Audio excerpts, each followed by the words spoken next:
Hi, this is Karthik from NEET PG Tamil. So இன்றைக்கி நம்ம பார்க்க போகிற வீடியோ ரொம்ப ஒரு முக்கியமான ஒரு அப்டேட் வந்து நமக்கு மெடிக்கல் கவுன்சிலிங் கமிட்டி அதாவது எம்சிசிலேருந்து அப்டேட் பண்ணியிருக்காங்க.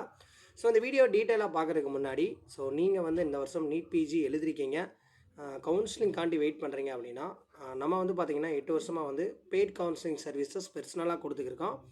உங்களுக்கு கவுன்சிலிங் கைடன்ஸ் சப்போர்ட் வேணும் அப்படின்னா இந்த வீடியோக்குள்ள டிஸ்கிரிப்ஷனில் என்னோடய வாட்ஸ்அப் கொடுத்துங்க, டெக்ஸ்ட் பண்ணுங்கள். ஆல்ரெடி நிறைய டாக்டர்ஸ் என்ரோல் பண்ணி ப்ராப்பராக ஃபாலோ பண்ணியிருக்காங்க. ஓகேவா? ஸோ எம்சிசிலேருந்து ஆல்ரெடி கவுன்சிலிங் ஹோல்ட் பண்ணி வச்சுருந்தாங்க, choice filling and choice locking. நிறைய பேர் வந்து சாய்ஸ் ஃபில்லிங் பண்ணியிருப்பீங்க. நியூ ஷெடியூல் வந்து நமக்கு அப்டேட் பண்ணியிருக்காங்க. சீட் மேட்ரிக்ஸும் ஆட் ஆக போகுது. நமக்கு வந்து வெப்சைட்டில் பார்த்தீங்கன்னா ரிவைஸ்டு ஷெடியூல் வந்து அப்டேட் பண்ணியிருக்காங்க. அந்த ஷெடியூலை நீங்கள் வந்து வெப்சைட்டில் போய் செக் பண்ணிக்கலாம். ஸோ வெப்சைட் வந்து எல்லாருக்கும் தெரியும். எம்சிசியில் போயிட்டு நமக்கு பார்த்தீங்கன்னா இந்த இடத்துல வந்து ஷெடியூலில் ஆல் இந்தியா கோட்டா அந்த ஸ்டேட்டுக்கும் இது பிஜி கவுன்சிலிங் ஆல் இந்தியாவுடைய ஷெடியூலும் தெளிவாக நம்ம கொடுத்துருக்காங்க. ஸோ அதை நான் ஓப்பன் பண்ணி காட்டுறேன் உங்களுக்கு.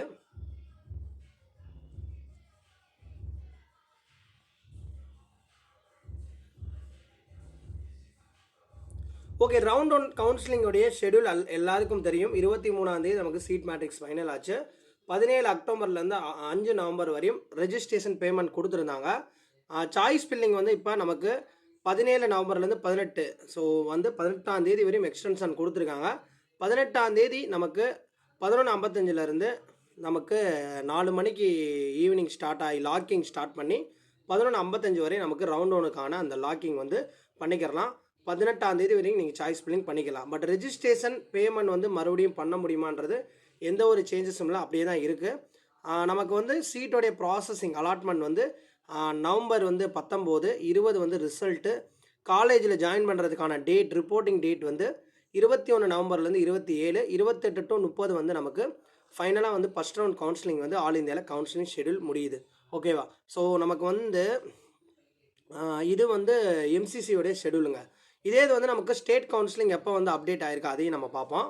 இது வந்து நமக்கு first round counselling, state counselling, all India quota ரெண்டையும் கம்பேர் பண்ணி பார்க்கும்போது ஆல் இந்தியா கவுன்சிலிங் வந்து நமக்கு கம்ப்ளீட்டாக 30 நவம்பருக்குள்ளே முடிஞ்சிருது. ஸ்டேட் கவுன்சிலிங் வந்து 19 நவம்பர்லேருந்து 27ஆம் தேதி வரை நமக்கு கவுன்சிலிங் ஸ்டார்ட் ஆகி முடிஞ்சிடும். அதாவது 19ஆம் தேதியிலேருந்து கவுன்சிலிங் ஸ்டார்ட் பண்ணிடுவாங்க. ஓகேவா? ஸோ லாஸ்ட் டேட் ஆல் இந்தியாவுக்கு வந்து நமக்கு 27ஆம் தேதி வரை கொடுத்துருக்காங்க ஜாயின் பண்ணுறதுக்கான டேட்டு. ஸ்டேட் கவுன்சிலிங் வந்து ஜாயின் பண்ணுறதுக்கு டேட் வந்து டிசம்பர் 3. ஓகேவா? ஸோ இந்த அப்டேட் வந்து உங்களுக்கு ஒரு இன்ஃபர்மேட்டிவாக இருக்கும்னு நினைக்கிறேன். உங்களுக்கு கவுன்சிலிங் கைடன்ஸ் சப்போர்ட் வேணும்னா வீடியோ டிஸ்கிரிப்ஷனில் நம்ம வாட்ஸ்அப் நம்பர் கொடுத்துருங்க, டெக்ஸ்ட் பண்ணுங்கள். தேங்க்ஸ்.